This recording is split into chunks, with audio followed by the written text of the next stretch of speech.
What's up sa inyo mga bossing? Panibagong vlog na naman tayo. At for today's video is magpapalit na tayo ng upuan ng ating Mio Sporty.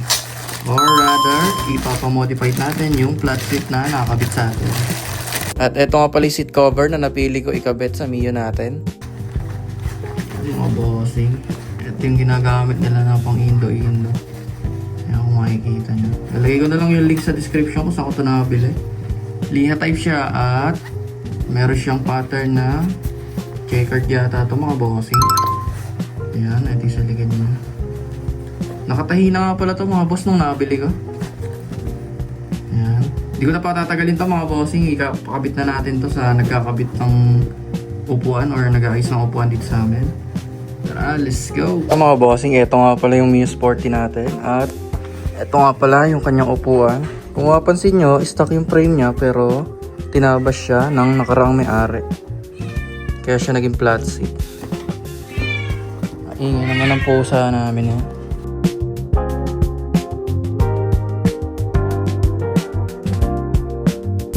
At ayan, fast forward mga bossing ko, nandito na nga pala tayo sa shop kung saan gagawin yung upuan natin. Kung makikita nyo, hindi na pinatagal ni bossing, tinanggal na niya kaagad yung upuan. At eto nga pala yung shop na yun, malapit lang to sa amin.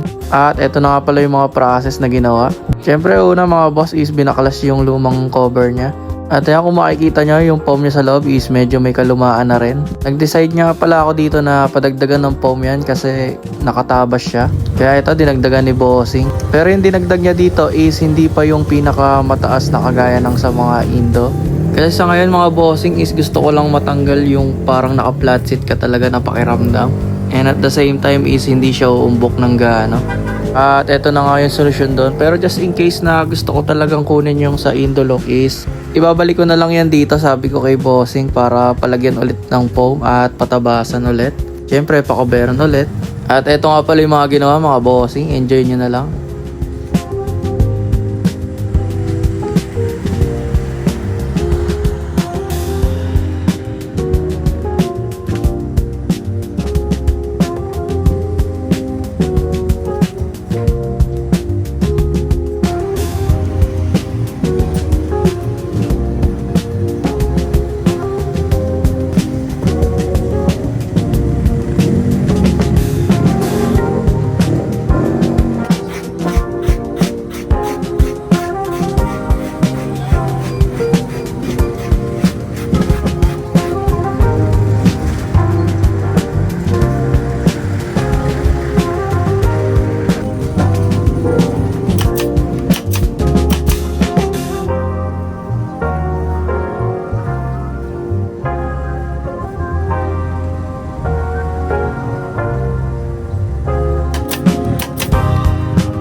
At ganun-ganun lang mga bossing, natapos na agad yung upuan natin at ito kinakabit na. Sa ngayon ganito setup muna ng upuan yung gusto ko mga bossing. Pero sa susunod patataasan pa natin yan.